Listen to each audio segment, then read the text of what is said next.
Dominguez, and I'm going to be giving you some tips on how to practice this year's Regents Snare Etude. The first thing, well, there's a ton of tricky things in here, but one of the main tricky passages I see is anything having to do with flams. Pretty much, there's a lot of flams that are coming out of 16th notes, and trying to fit the ornament in there is going to be kind of tricky, and you don't want to pop the flams. That is the main thing, and you also want them to be consistent. I'm going to be practicing with the snares off. I think the trickiest part is the third line and starting in the fourth measure on the second beat when you have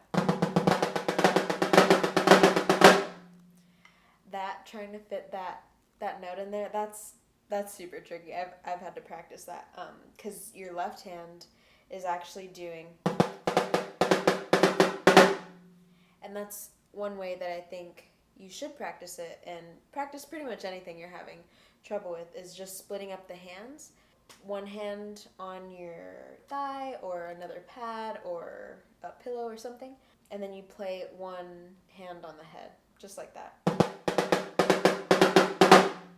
That's really good. You could also do the rim, and then you switch hands. It lets you hear what each hand is doing and if it's inconsistent or not. And if you just hear that pattern, then you know that's what your hand is doing and what it's supposed to sound like, and you can recreate that throughout your practice. Like, you want each beat to sound exactly like that. Yeah, and so you could do that with the beginning too.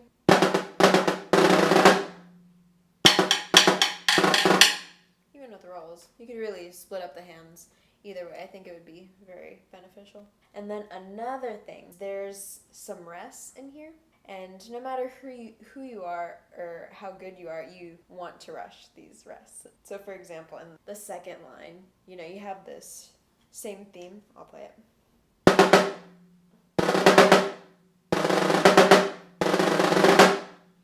It's that, like, each measure is kind of the same, but the roll's just getting longer.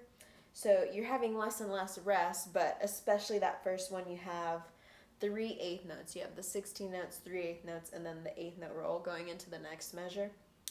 That's a lot of space that you're definitely going to want to rush. And so I think a way of not doing that is clicking the eighth notes on the rim, actually.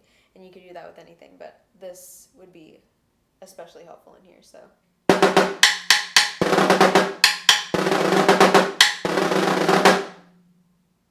easy enough? I'll do that again. This time I'll mess up.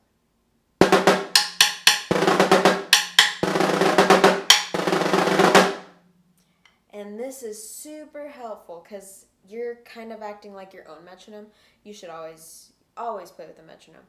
And you should do this also while you're playing with a metronome, just to check yourself. But you're acting like a metronome, and you're really internalizing the pulses, which will even help you subdivide. It really helps you not want to rush the rest because it has a rhythm to it.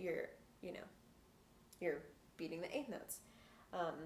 So that'll really help you stay in time, which is great. And then I just have some overarching things that you should always think about in anything that you're playing and that would really bring this etude to life. You have different dynamic levels. You want to make those super dramatic. So you have the loudest is fortissimo. So no matter when you see forte, that should not be your loudest. You should always have gas in the tank, when you want to use it. So forte, I'd recommend just your default volume, because you could bring everything else down, right? So like,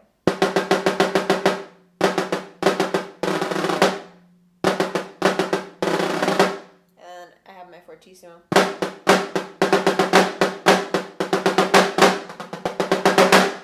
Yeah, so the forte, I would say just a really comfortable default dynamic, and then your mezzo forte, and then your pianos. That's a crazy thing. I want to really make a point to tell you should practice your soft dynamics. Practice, because you'll be way ahead of everyone else, because no one does. So you should really do that.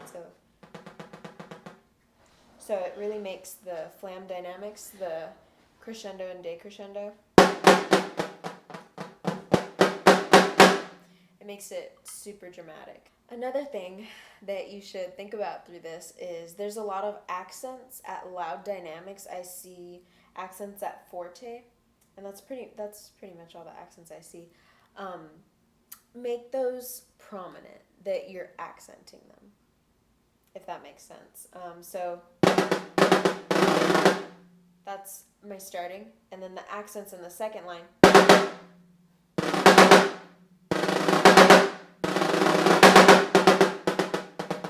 So if you caught that in the second line, the fourth measure,